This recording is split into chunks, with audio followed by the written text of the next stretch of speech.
Welcome, everybody around the world. Thank you so much for joining us. My name is Matthias. I'll be moderating the conversation today. First of all, I would like to thank Daniela De Paulis for making all of this possible, the entire project, Assign in Space, and all the workshop, including this one. Thank you, Daniela, for your leadership. Big thanks also to the SETI Institute, to you, Lee, and to the rest of the team, including Rebecca McDonald, of course. Today's session is about extraterrestrial intelligence and Islamic thought. One of the most influential heavenly messages in the history of humanity has been the Quran. And the revelation received by the Prophet Muhammad contains many references to intelligent beings from outside of our world, including jinn, angels, and of course God himself as a form of intelligence. And this webinar discusses extraterrestrial intelligence from an Islamic perspective. I'm delighted and honored that we're here surrounded by distinguished scholars and scientists. I would like to introduce them first before we go into the conversation. The first person who I would like to introduce is Nour Skaf, who is joining us from Chiang Mai in Thailand. So thank you for staying up so late for us. Nour received her PhD in exoplanet science from the Paris Observatory and was based at the Subaru Telescope in Hawaii. She's also a visiting researcher at University College London. Nour's PhD work, entitled Self-Optimization of Adaptive Optics and Characterization of Exoplanet Systems, focused on 3 projects: the instrumentation development for direct imaging, the study of circumstellar disk, Beta Pictoris, and the atmospheric characterization of transiting exoplanets. Nour received in 2021 a L'Oreal UNESCO Award for Women in Science. And now, Nour, you're focusing on access to astronomy in emerging countries, including the ones in Asia, where you're currently joining us from. And later you will join a postdoc at UC Santa Cruz. Congratulations on that postdoc. The second speaker is Shoaib Ahmed Malik. He is an assistant professor at Zayed University in Dubai in the United Arab Emirates, from where you're joining us today. You've been teaching at Zayed University for 7 years. In addition to a PhD in chemical engineering, Shoaib is currently completing a second PhD in theology at St. Mary's University. Shoaib is the author of Islam and Evolution, Al-Ghazali and the Modern Evolutionary Paradigm, which was chosen as the best academic book by the International Society for Science and Religion in 2022. Congratulations on that prize as well. Our third speaker is Hamza Karamali. He has degrees in computer engineering and the traditional Islamic sciences, and he is the founder of Basira Education, where Hamza develops courses and curricula on the intersection of modern science, Islamic theology, and philosophy. And finally with us is Richard Playford from the UK, where he's joining us. Richard is a senior lecturer in philosophy, ethics, and religion at Leeds Trinity University. Before that, Richard was a lecturer in religious studies at St. Mary's University. He completed a PhD in philosophy at the University of Reading in 2017, where he was employed as a sessional lecturer. Richard also has a master's degree in philosophy from the University of Birmingham and a bachelor's degree in philosophy with ancient history from the University of Exeter. Thank you, all of you, for joining us. My first questions are for Nour. Nour, you're at the forefront of a very, very exciting field of direct relevance, of course, to conversations about extraterrestrial life, and that is exoplanet research, the study of planets outside of our solar system. And Nour, I would like to ask you sort of what makes this current time so exciting to think about extraterrestrial life. And so if you can maybe tell us something about recent advances in your field, in exoplanet research, and your own participation, your own contributions to those advances. Yes, first, thank you all of you for being here. It's great to join this conversation, and it's a real pleasure to see how everyone is connecting from all over the world, and once again showing how interest in astronomy is really something that is bonding humanity together. It's only pretty late, I would say, in my scientific career that I got to really appreciate how this time is a very special time in for humanity, and how we're looking for understanding really truly what is our place in the universe. And in fact, since the dawn of humanity, people have wondered whether we're alone in the universe and what truly is our place, and whether there is life elsewhere. And the first exoplanet was discovered less than 30 years ago, in October 1995, and it took quite some time to be able to really develop the technology to be able to detect more exoplanets. And now, with less than 3 decades, we have discovered more than 5,000 planets, and we're still just at the very beginning in our understanding and studies of exoplanets. It's just like a tiny even portion of the skies that we have observed, and mainly in our close environment in the Milky Way galaxy alone. And it is a very special time because, like, the whole scientific community is understanding that first we're getting to the maturity where we can have the technology to be able to detect other worlds, and we know it's not a question of if there is life elsewhere in the universe, but when we will be able to find it, because we're really starting to have the technology to be able to really study it. For example, there is a James Webb Space Telescope that got launched a little over a year ago. And that's, for those of you who are not familiar with the James Webb Space Telescope, it's what astronomers got excited about for several decades. And it's this massive 6.5 meter telescope that was sent to space, like the big brother of the Hubble Space Telescope.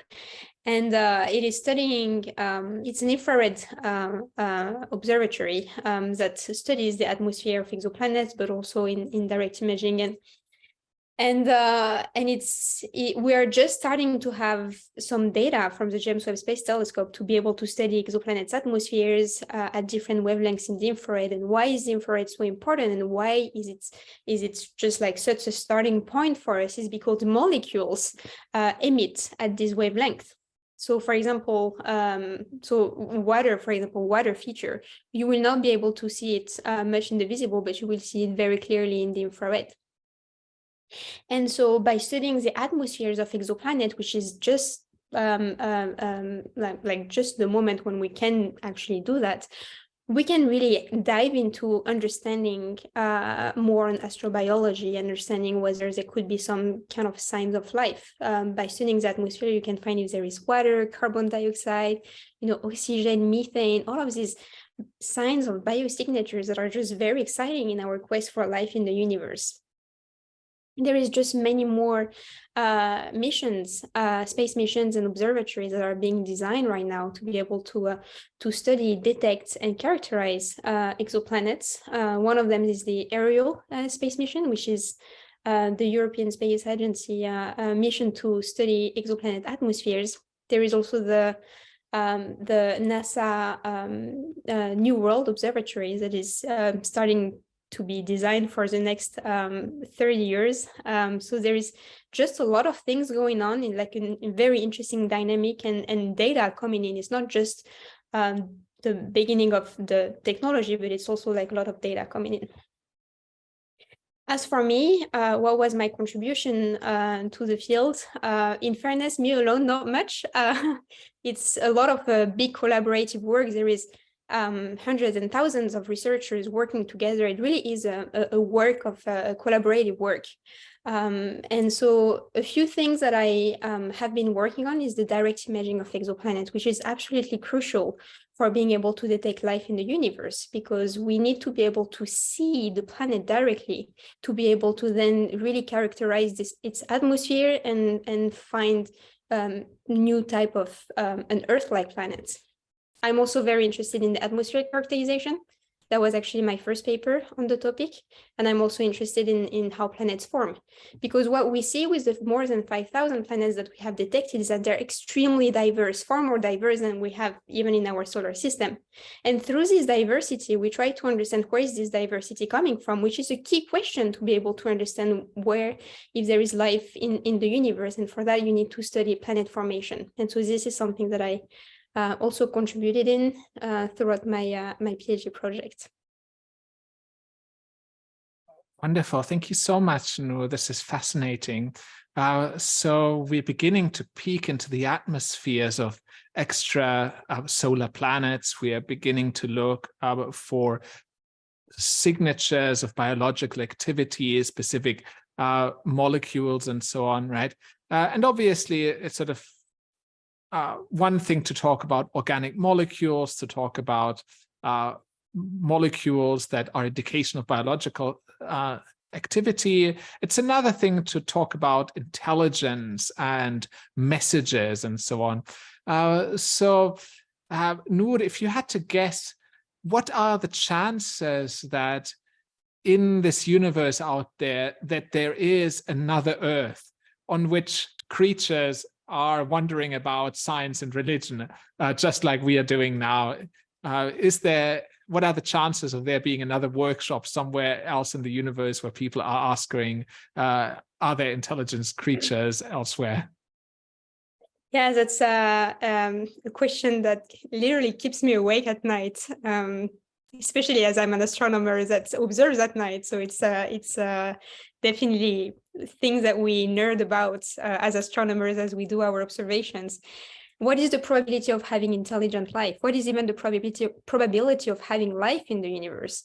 So let me just give you some numbers, starting with just like the probability of having an Earth-like planet, without even talking about life, without talking about intelligent life.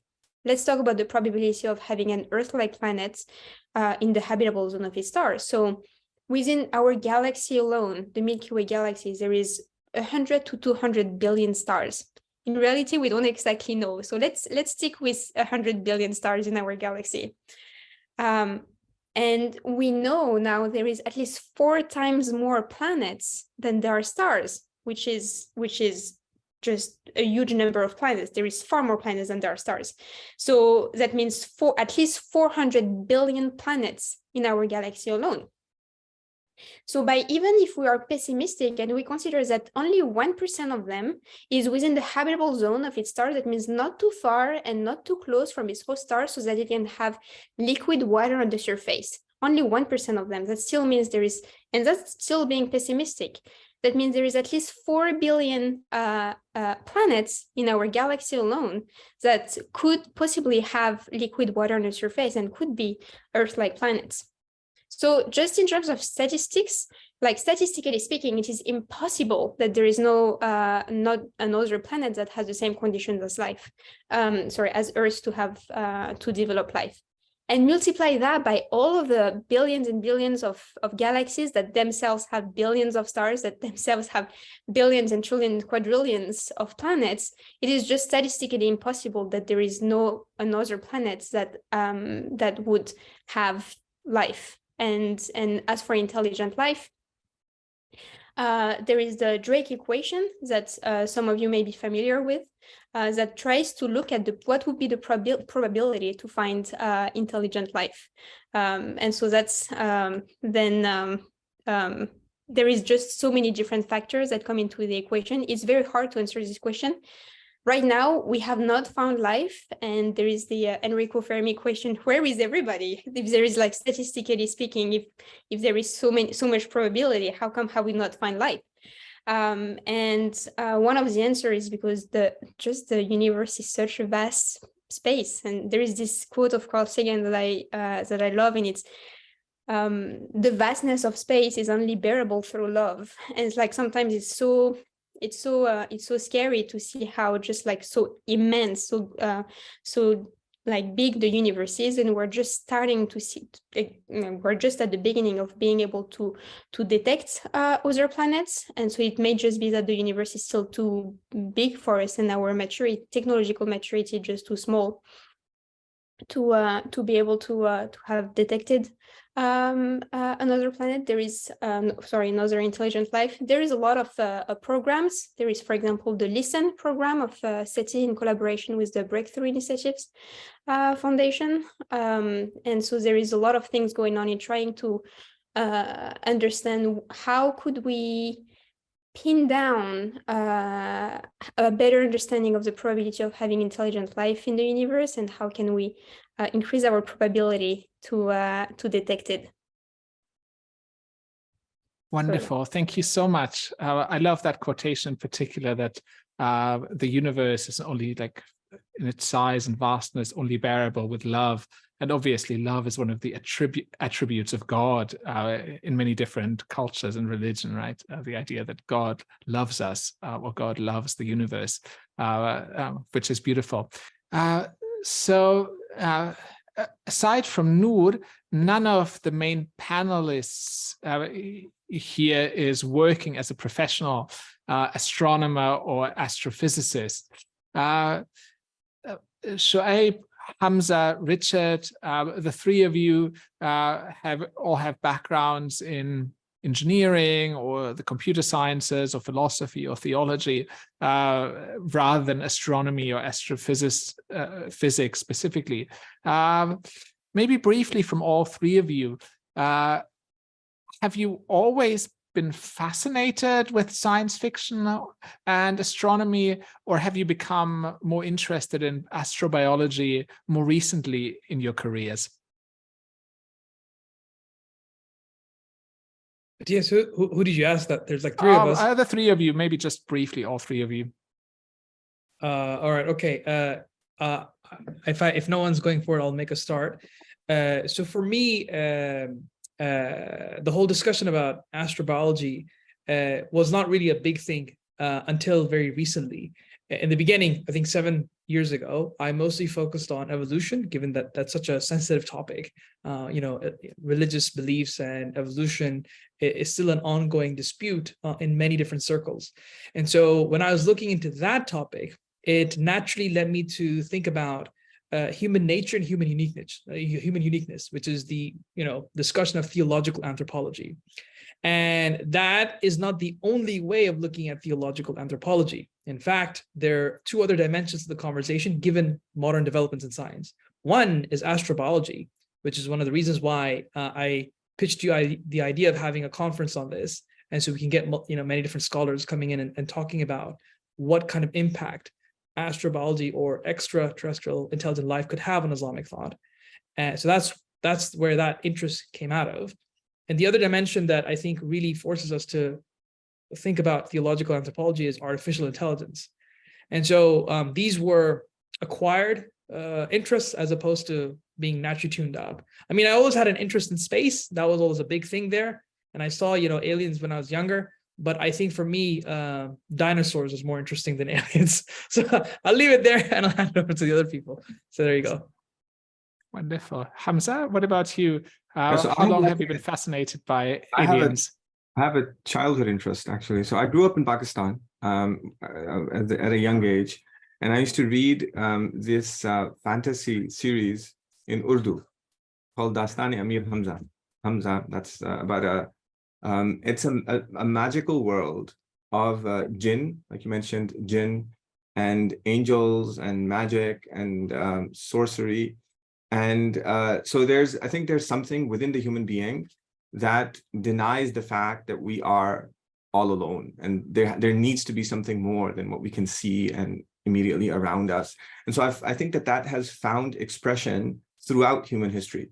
So as a child, between the ages of 5 and 10, I was reading these books in Pakistan.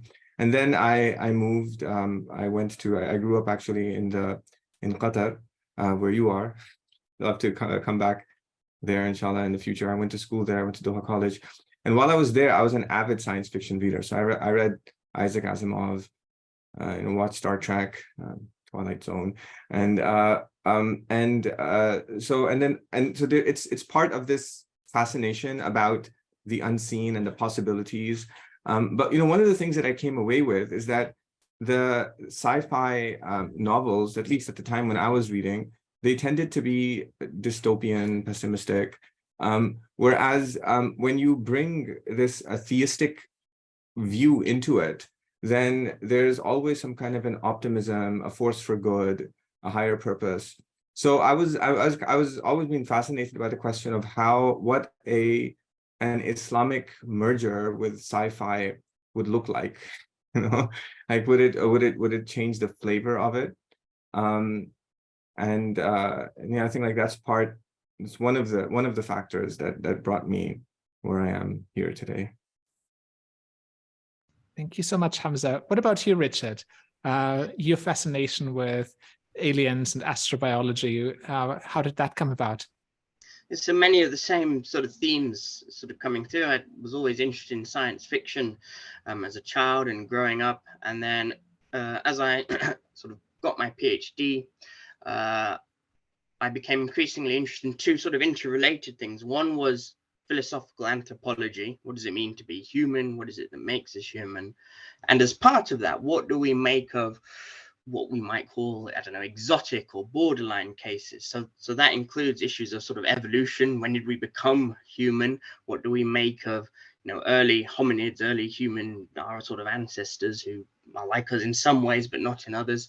But then also, what do we make of transhumans? And then also, aliens. They seem to have bodies. Some of them are very sort of, if you think about the film E.T., he looks very alien, but by the end, we're all rooting for him and we love him because there's something that he seems to have in common with us. And what is that? Is that our humanity? And then the other thing I was interested in, primarily from a Christian perspective, but I'm interested in all sorts of different religions, including Islam. How do the different sort of world religions accommodate the possibility of extraterrestrial life? How does that fit into their sort of soteriology, into God's plan for salvation, the uniqueness and specialness of human beings, or not? And so these two things kind of came together, and thus I kind of got interested in philosophy, religion, and aliens.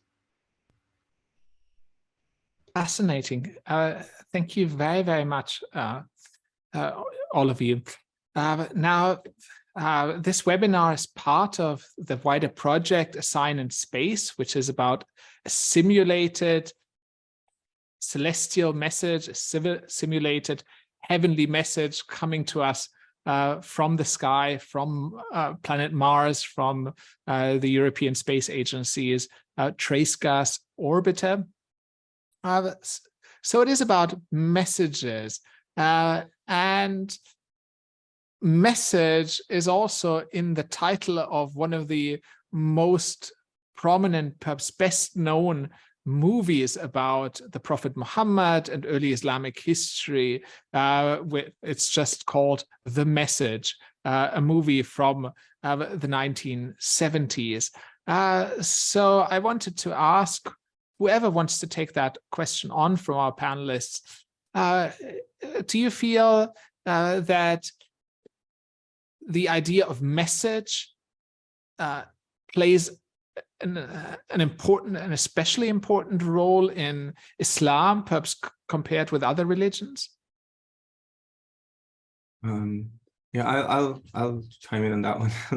So the word for revelation, the revelation of the Quran in Arabic is nazala, nuzul or tanzil, and both of them, the meaning is to come down from on high. So the literal translation of the revelation of the Quran is like a heavenly descent, a descent from heaven, a message from heaven, like along the lines where that you're suggesting. There's a famous story from the life of the Prophet Muhammad sallallahu alaihi wasallam, where there's his miraculous ascent to heaven. And he went up and he saw an angelic world. He met with the other prophets, Jesus and Moses, in their different forms, in their interworldly forms, and so this idea of message, definitely, I think it's tied with the heavens. Although I think from an Islamic perspective, the work of astronomy is in the lowest of the heavens. So there's a verse in the Quran which says that where God says that we've adorned the lowest heaven with the stars. So when we search for messages from aliens, from intelligent extraterrestrial life, it's a message that is from the heavens, but from a lower degree. But you need to kind of pass through it into a higher heaven, and then that's where the divine messages come from. Thank you. That is fascinating. Like you said, there's this idea that a message is coming down, nazala, coming down from the heavens, and the idea is that there are multiple heavens, perhaps 7 heavens. Another Arabic word that literally means message is risala, which is related to an Arabic word which means to send something, right? Risala is also like the still contemporary Arabic word for just letter, something that's being sent, but it can also mean Arisala and Muhammadiyah, the Muhammadan message, the message that the Prophet Muhammad received. Richard and Shoaib, you've both studied Islam, but also comparatively other religions as well. Do you feel like, well, wherever you have prophecy, you always have message? So whenever you have a religion that has prophets, you have ideas of messages? Or do you feel, well, maybe in Islam, there maybe prophecy and message has like a special place, even more so than in other religions? I mean, I don't mind sort of kicking that off a little bit. I think it's definitely the case in all 3 Abrahamic religions, particularly.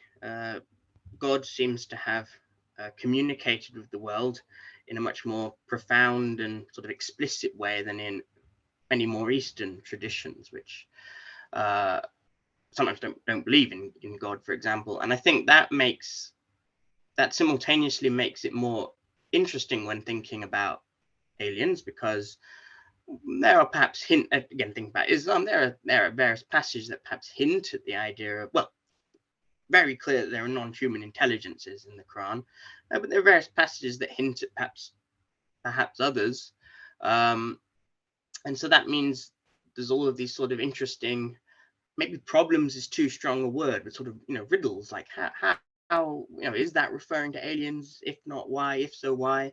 Similarly, how if they were to communicate with us, how do we understand their message in the context of the messages from God? Do they have their own Qurans, their own this, that, and the other? And I don't think there's any. I think there's going to be more than one answer that we can give to that, and in a sense, which one's true, we'll find out when and if we cross that bridge. But I think it makes it really sort of interesting to think about these sorts of ideas. Wonderful, thank you, Richard. Shoaib, do you have something to add? Yeah, so I've got 2 points to add to the conversation. So one of the things I like to do is compare Christianity and Islam quite a lot in many of these conversations, and I find some of the Christian conversations really interesting from a theological angle. So the fact that in Christianity there's this understanding that there was the fall, then you have redemption and atonement, and these things play a massive role in terms of how Christian theologians understand whether there is one fall, and that is the earthly fall, or whether there have been many falls across the universe. Have there been many reincarnations or one reincarnation, right? And so if there's only one incarnation, is Jesus' message applicable to all? So I think those are very interesting strands in Christianity that I find Christian scholars discussing really animatingly in their works. So I find that of particular interest. But I also wanted to add the second point, and that is that in Islam we do have a weak hadith, but it seems to give some idea about some of the things that were discussed within the Islamic tradition. That's maybe Sheikh Hamza can correct me on the finer details, but there's a hadith by Ibn Abbas regarding the mention of there being other celestial bodies, so to speak, that have prophets like ours, that have books like ours, and it's very interesting to see that there is, albeit a weak hadith, albeit a weak scriptural reference, a positive affirmation that there could be agency of sorts on other celestial-like spheres. So that's an interesting way of kind of thinking about this. So because Islam doesn't have commitments like the fall and reincarnation and the atonement, those things are not necessarily problematic. So if there could be life on other spheres, that's very interesting. But the fact that there's also a specific scripture reference that there could be revelation and there could be prophets, I mean, that gives you a lot of room to explore. Yeah. Fascinating. Thank you so much. The Quran itself is a message, right? Called sometimes Risala in Arabic. And the Quran itself tells us that it is in a clear Arabic tongue. The Arabic expression is lisan Arabi mubin. So the Quran tells us that it's clear as a message. Nonetheless, throughout history, there have been books after books after books written about, about the Quran, trying to explain it, interpreting, comment on it, giving context. And there's an entire genre, one of the biggest genre in the entirety of Islamic studies, which is the genre of tafsir, literally meaning like explanation, elucidation. Whoever among you wants to take on that question, do you feel like decoding, interpretation is a never-ending process in the Islamic tradition? Do you feel for as long as there will be Islam, you will have tafsirs being written, people will try to decode that message? Or do you feel at some point we will have cracked the Quran, we will have understood everything that the Quran wanted to tell us? Yeah, so I don't think we'll ever crack it. And I think that you brought the evidence for it, which is that in every single generation, eminent scholars have written multi-volume tafsirs, and it just keeps on going on and on and on and on. And everyone who comes brings something new that previous people hadn't mentioned. I think this was recognized since the earliest of times. And I think there's two aspects of it that I think are worth pondering over. The first is the linguistic aspect, which is that the Quran is considered to be a very beautiful work. Muslims consider it to be miraculously beautiful. And so if you have a beautiful work of poetry, Shakespearean sonnet, then people will, the nature of linguistic beauty is that it inspires reflection and brings fresh meanings to people who read them throughout time.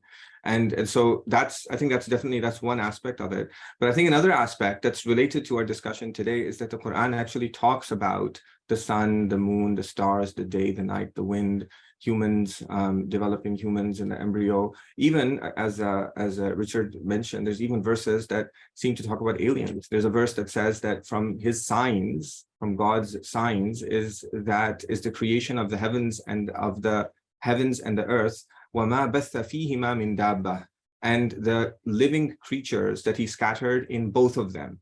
And so since, as Shoaib mentioned, a hadith, it's native to the Muslim tafsir and scholarly tradition to discuss the possibility of extraterrestrial life, and because it seems to be suggested by the Quran, and we never had a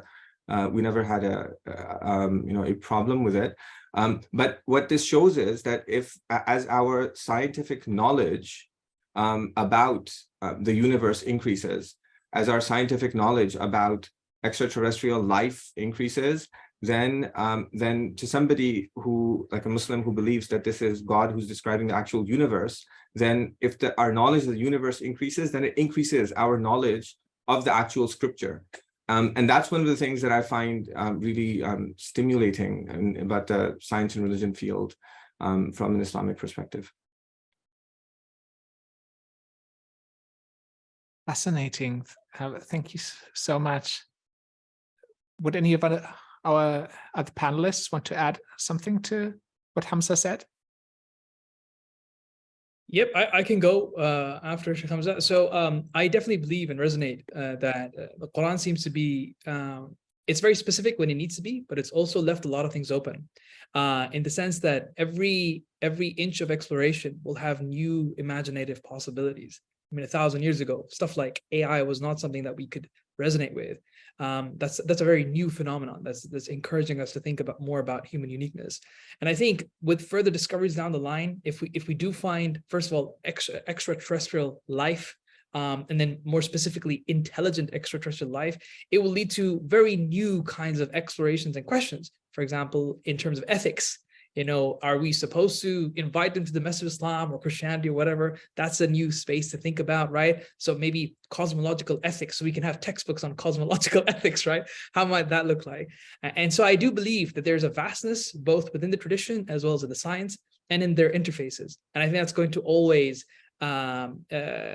create new spaces for dialogue and discussion and growth. That is my opinion. Wonderful. So just like astronomy, just like the field that Nour is a professional in, the field of Islamic studies, it's a never-ending pursuit. It's like an open-ended area of research where generation after generation, scholars after scholars will try to discover new things and will make new analysis and come to new conclusions. Fascinating. All of you have written about the intersection of extraterrestrial life and Islamic theology. Like even you, Nour, right? You mostly write scientific papers for like academic journals, but even you write in your thesis about Islamic history, Islamic culture. Richard, Shoaib, Hamza, you've written in various places about Islamic theology and extraterrestrial life. Including in a conference volume that all of us are working on. Yeah, would you like to tell us a little bit more about specific findings that you've made, right? Sort of, if this is a field where people are contributing generation after generation, what has been your contribution in the field? I don't mind kicking off if you want, and then and Shoaib's chapter kind of follows after mine in the volume, if I remember. So that maybe that works well. So yeah, I mean, the main insight that I've had, which others have had, I won't claim it's completely original to me, is using this the Islamic concept of the jinn as a model for extraterrestrial life. So the jinn, where in English we get the word genie. It's this species of other created intelligent beings alongside human beings and angels that are attested to in the Quran and the Hadith. And I think they're really interesting because they act as a good model for aliens, because in some respects they're like us in the same way that we would expect an alien species out there to be like us. So they're intelligent, they have limitations, they're created. They're described as eating and reproducing sexually, all of that sort of thing, living in tribes. This is the jinn, and we can assume that aliens will need to take in sustenance. They'll reproduce in some form or other. So there's a lot of sort of parallels there. And in the same way that the Quran confidently sort of affirms the existence of the jinn and can incorporate that into a Muslim worldview, I think Muslims are in quite a strong position in this respect, in incorporating intelligent extraterrestrials into their worldview and all of that sort of thing. I then in the collected volume, I then sort of point out that this option isn't available to Christians, for example, which is my own sort of background. But in other places, I've defended different strategies that Christians can take. And again, if SETI would like to do one of these from a Christian perspective, I'm sure we can arrange that. And then the sort of challenge I sort of throw down to Muslims in a friendly manner, which I think they will be able to respond to, is I think there are some, although Muslims have the advantage that you've got the jinn to help you understand how aliens might fit in, there are some Islamic distinctives that are going to need a bit of thought. So things like the particular view of scripture that Muslims have, the Quran is this sort of eternal and unchanging text, however you want to see it. Presumably aliens on another planet aren't going to speak Arabic, so they're going to have their own version of the Quran. Does that challenge the uniqueness of the Quran? Is that an issue? I think there are going to be ways around that, but I think that's an interesting question. So that's in Muslim practices, having to perform the Hajj, going to Mecca, praying, facing towards Mecca. Aliens presumably are not going to be able to do that. So do they have their own one? I think there are going to be answers to these questions, but I think that's going to be an interesting avenue of future research, and the sort of challenge I would throw down to them to see what they make of it. And I'll give my 2 cents on it when those answers are put forward. This is a growing area, exciting to work in. Wonderful, thank you. Shoaib, Hamza, or Nour, all of you have read about this topic of Islamic theology, Islamic history, extraterrestrial life. What have you found in your scholarship, in your reading, your research? Yeah, so my interest is in epistemology. It's in religious and scientific epistemology.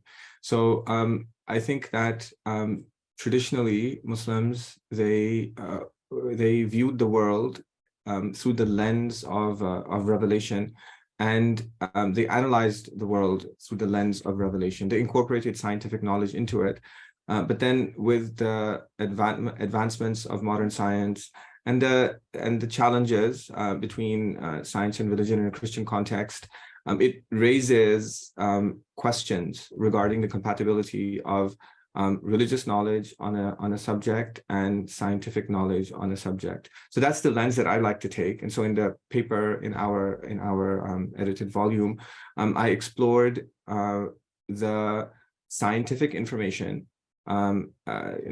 now present and also possible future scientific information about the existence of intelligent extraterrestrial life, and then also the religious information on the existence of extraterrestrial life, and then I put them together, and then came to a conclusion regarding how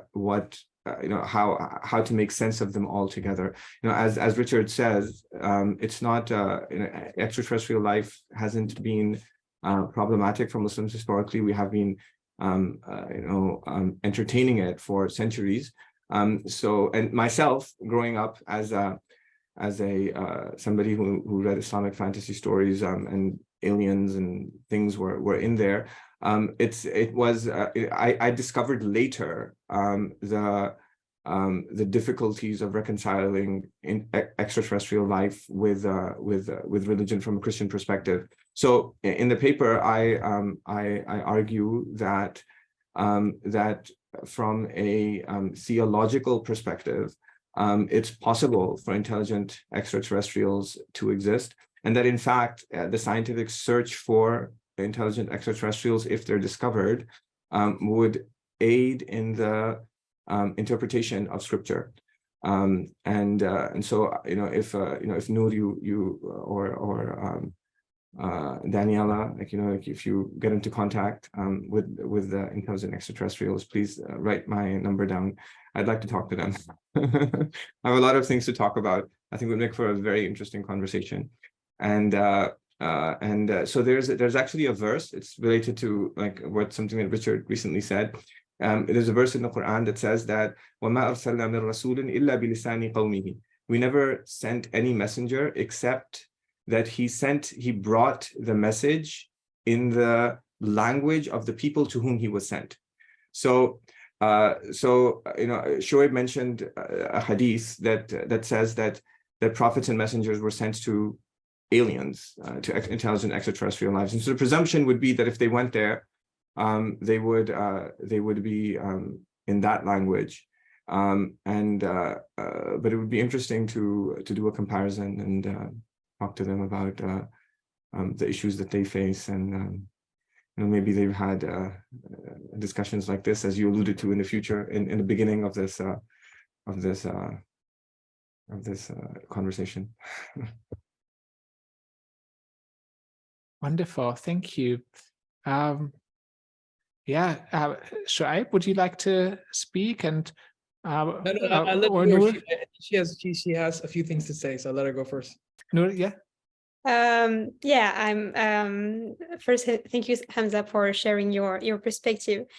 I have how to say, so I'm a scientist, right? I grew up Muslim, and I'm such an intellectual person, and that has been a very strong bias throughout my understanding of spirituality and science. And I got lucky enough to spend a few years in Hawaii, where I got to spend hours just facing the dark sky over there. And if there is something that now I can say how my questions regarding the search for extraterrestrial life, and as for my relationship to spirituality, is that it's things that don't really, it's not really on the level of the intellectual level. It happens more on the emotional, on the heart level. There is so much that goes so much beyond words, or beyond even what you can try. You can spend your entire life trying to resonate what is, what makes sense, what is logical, what is accurate, and how to make sense of this world, even how to make sense of your own life. But at the end of the day, there is very little that you can truly put like intellectual reasoning into things, and there is so much of it that is intrinsically linked with our human experience on a more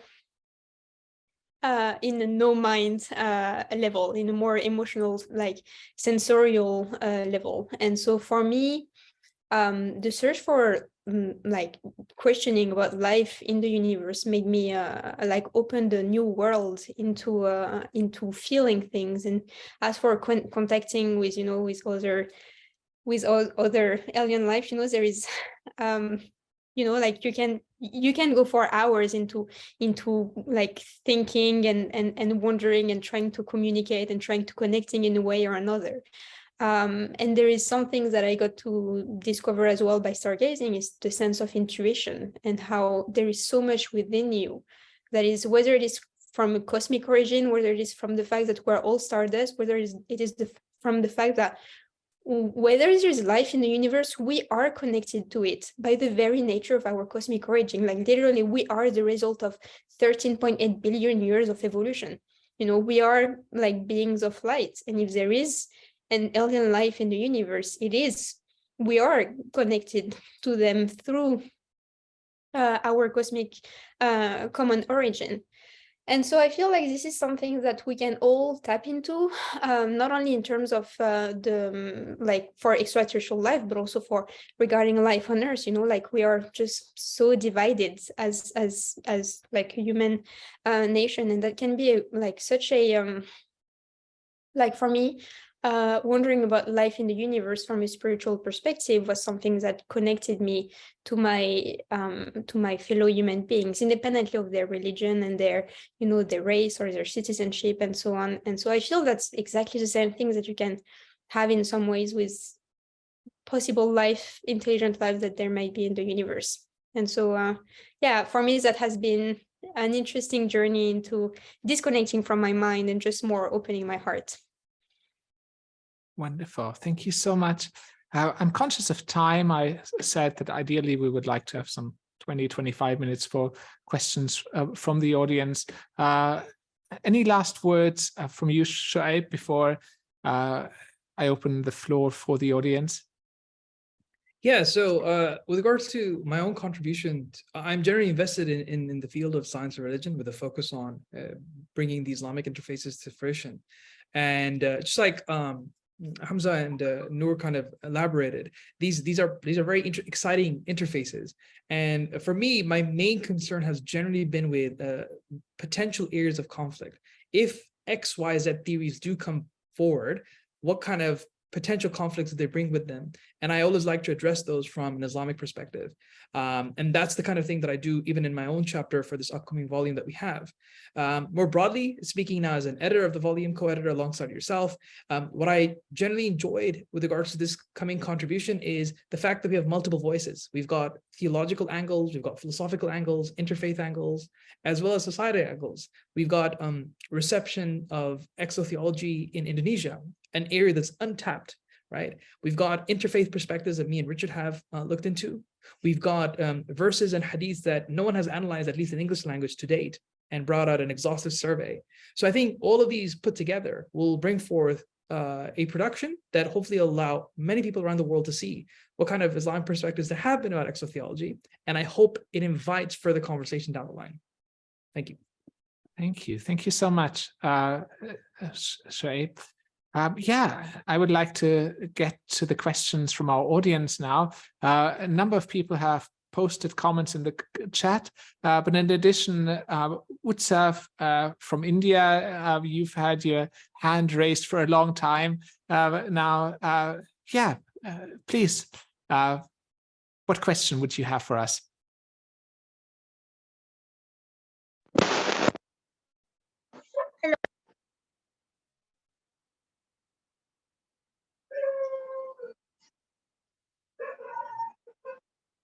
Am I audible?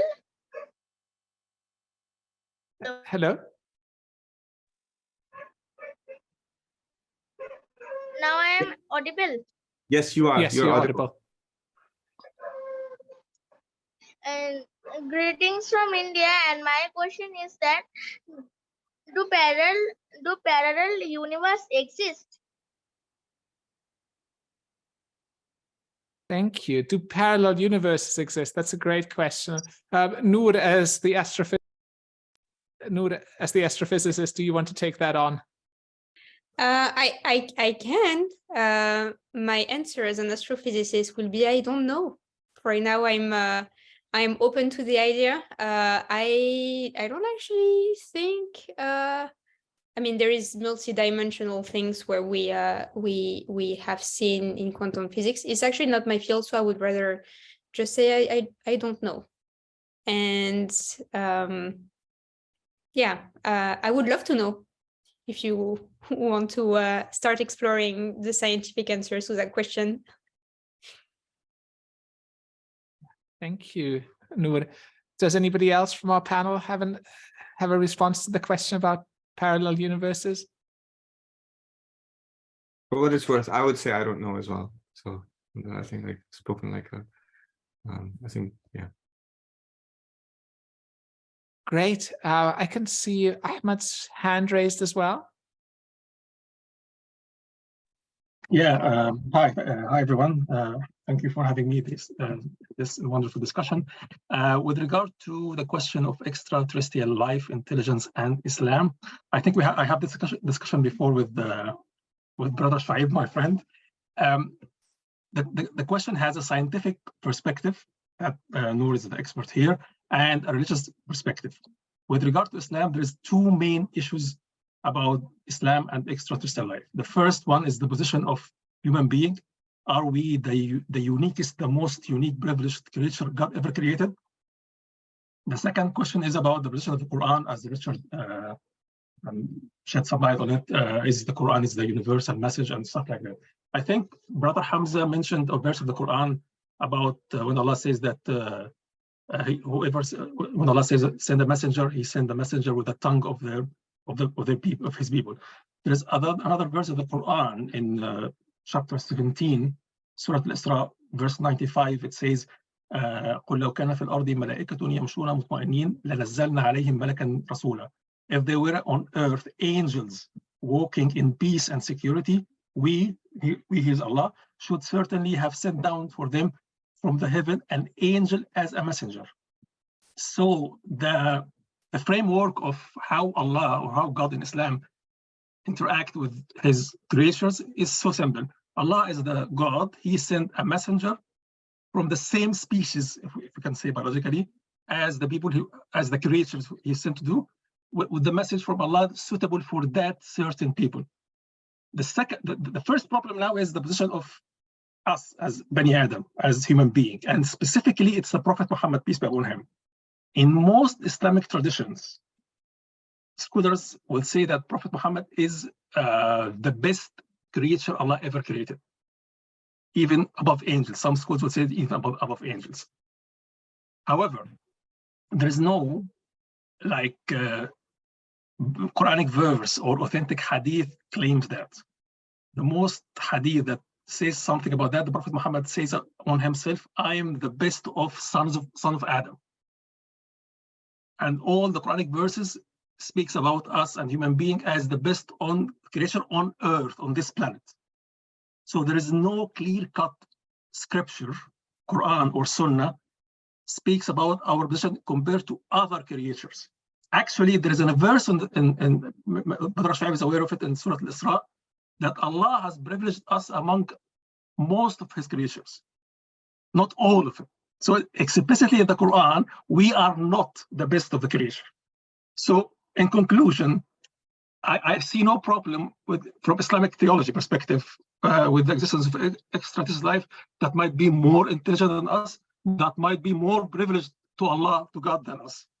The Quran doesn't reject that. Actually, it infers that, yeah, this is a high possibility for this. Thank you. Thank you so much for this very rich comment, Shoaib. Would you like to respond? Oh, no. This is a bombshell question. I'm just throwing the grenade to Sheikh Hamza. He's gonna handle this. No, actually, my paper in the volume was that my thesis that I argued for was that it is possible for it's theologically possible for intelligent extraterrestrial life that is less special than human beings to exist. So I added a qualification, and it was along the lines of what you mentioned about the Prophet ﷺ being the best of creation, but I came at it from a different angle. Traditionally this is something that has been a point of ijma about the Prophet ﷺ. There's a famous primer that's studied in Al-Azhar written there. Yeah, I'm aware of this. If I can refer to you, can you Google the position of highly recognized scholar Ibn Uthaymeen about this question in particular? Yeah. Ibn Uthaymeen, you know Ibn Uthaymeen. If you would allow me to speak, then sorry. It's not really a question, right? So I mean, if you would, so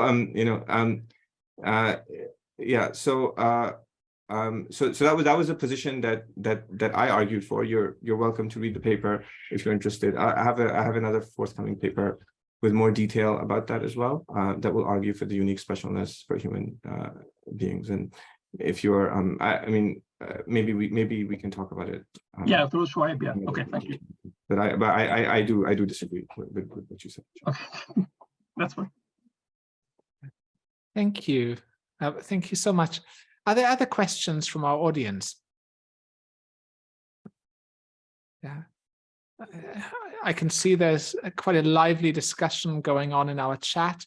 But there is one interesting question in the chat from Josh. If you want to kind of look at it, I think like maybe I have some thoughts on it. I'm interested in Nour's response to it as well. Yeah. Do you want to repeat the question for us, just because I'm not sure whether the chat in itself will be part of the recording that will be uploaded? Josh is asking, he says that our current limited science and technology is mostly focused on the physical universe in our present dimensions. I do look forward to the group's spiritual perspective on extraterrestrial contact methods. Our ancestors appear to have accomplished contacts without advanced science or technology. Could their contact tools have been more internal, manifesting external contacts? Are we each space antennas that simply get on the frequency of our desired extraterrestrial or multi-dimensional messengers? So that was a good question. Yeah. Hamza, you mentioned Nour, yeah. Yeah, I can just give a first maybe introduction to an answer to this question. I'm talking here from a scientific standpoint. We're trying to see what we can measure accurately. And in fact, we're extremely limited. And even in our search for life in the universe, our only single data point is Earth. We are biased from the beginning to the end. And this is a very difficult endeavor that we're trying to do, simply because we're searching for truth. We're not searching for something that is, like every single person can have their own personal experience, and that is up to the person to have their own judgment and feelings about it. But it's not necessarily something that we can yet bring on the table of in our search for truth on that aspect. And so that's definitely something that a lot of people have testified, having had different experiences, and people are trying to see how we can statistically have some understanding of that with our current tools. But yeah, that's right now, that's not something that is so much explored and understood mainly. So yeah, that's all I have to say. Could I comment on that as well? Sure, please. Yeah. So I mean, so this is a Muslim theologians, they discussed this question about the question of mystical experience versus the discursive investigation of truth. So a mystical experience, as Nour alluded to, is an experience that is unique to a particular individual or a small group of individuals, and it can't be replicated in the way that is required by scientific investigation. So there's an experiment, you see it again and again and again, and you draw conclusions from it. The nature of mystical experiences, it's not replicable. And it's also, the nature of that knowledge is that it's specific to the individual themselves. It's not, even philosophically, it's not replicable, because it's not something that's based on a rational argument. But that being said, mystical experience and spiritual experience, I think it's a part of every religion. I think that the feelings that Nour, you described as you were looking at the cosmos, they are a kind of like mystical experience. Although you're not reaching a particular conclusion about the existence or non-existence of something, but I think that one of the issues of the intersection between religious and scientific epistemology is the space for the truth and existence of things that may be beyond the methods of the methods of science, and that's where I think spirituality and religion would kind of come in. But also about this spiritual antennas, like we do have maybe Richard can elaborate on that as well. Muslims, we have a tradition of contact with the jinn, but it's not normally looked upon in a positive light. It's often associated with demons and things harming other people. So some general thoughts on the question. Wonderful, thank you, Hamza. We are coming sort of slowly to the end of this 75-minute webinar. I think we've got about 10 minutes left. But like I said, we've had a very, very lively discussion so far here in the chat. Richard, do you want to either comment on what Hamza just said, or is there something else, another question, another comment in the chat that you find worth discussing? Yeah, I thought another question by Aslam. Question: we are looking for non-human intelligence in space. However, will we even recognize it? Our language model has evolved on Earth, and our metaphors and abstractions are Earth-based. How can a common reference occur between two species that have nothing in common? I think that's a really good question, and a really good question to be asking in the context of SETI. And certainly I'm currently working on a different edited volume on aliens and philosophy in general. And that's definitely kind of split the split the philosophers to some extent. I think there seems to be a lot of skepticism amongst my fellow philosophers, often on broadly Wittgensteinian grounds. Without going into too much detail, Ludwig Wittgenstein was a 20th century philosopher, and he had this idea that the meaning of words takes place in the context of a language game, which involves our context, our way of living, the environment that we're in, our biological makeup as a species. And so you can see that if you subscribe to that view of language, then the odds of our being able to communicate with an alien species that's evolved with an alien physiology in an alien world, it doesn't look good for understanding each other. I'm a little more optimistic, I guess. I think that, if there are these intelligent aliens out there, they're going to be rational, and that means they're going to understand at least certain sort of rational truths, of which sort of things like mathematics are going to be the most obvious sort of examples. And I'm sure there's lots of research being done at SETI on how best to do that. But I think things like the language of mathematics, the language of pure logic, will allow us to communicate to at least some extent. Whether we can communicate with them in the way that we can communicate with each other, I'm a bit less certain of. But I do think that's a really interesting philosophical question. I don't know whether any of the Muslim scholars here would want to weigh in on it from a specifically Islamic perspective, but I do think that's a really interesting question.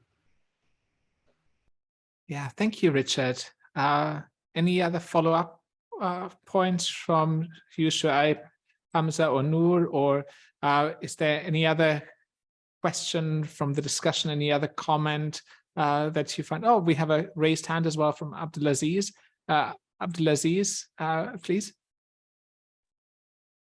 Hello, can you hear me? Yeah. Greetings from Poland. I would like to ask a question, which is, does the potential existence of the extraterrestrial intelligence hold any significance for an Islamic doctrine of the Day of Judgment? Thank you. That's a great question. Yeah, who would like to take that on, Day of Judgment? I'll take it. According to there's scholarly differences regarding. So this question depends on how human moral accountability comes about. So there are some in the Muslim tradition who have held that human beings can discover their accountability to God with the mind unaided, with the intellect unaided by a messenger.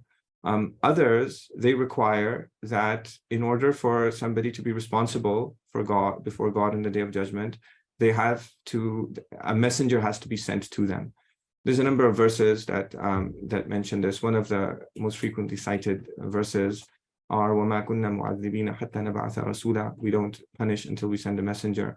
So the question would be that are the intelligent extraterrestrials morally accountable or not? And that would vary depending on which of these positions one would take, and also on whether or not there were prophets and messengers that were sent to them, whether that message was uncorrupted or whether it was corrupted. So I think it's a complex question, and it would the answer to that would come at the kind of intersection of all of these questions. Shoaib, if you have anything to add, you can add. No. I mean, I think that the only thing I could work off of is we do have one chapter in our upcoming volume where somebody does discuss the issue of how might alien life impact eschatological or end of time scenarios. And so he discusses various possibilities, based off of both Sunni and Shi'i sources. And hopefully when that comes out, I think that'll be fruitful reading. But I've got nothing else to add in terms of substance. Wonderful. Thank you so much. Thank you so much, Abdulaziz. Yeah. We're getting to the end of our session, last 5 minutes or so. While we are speaking, we have this community around the world that is around 400 people strong, at least, trying to decipher, decode the message that has been extracted from what was sent by the trace gas orbiter. Do any of our speakers have any advice for those 400 members on the Discord channel who are currently working around the clock on this, deciphering this message? Is there any sort of advice that maybe the Islamic tradition can offer? What can we do if we want to decode a message from the heavens? If I can just have a crack at that, generally just from personal experiences, my general rule has been expect the unexpected. Like, don't be too strong on thinking that you've got things figured out. That would be my only advice. Great. Yeah. My advice as the intellectual scientist would be to not use too much the intellect and open the heart. Wonderful, thank you. What about you, Richard and Hamza? Any last pieces of advice for celestial code breakers? Well, you put me on the spot there.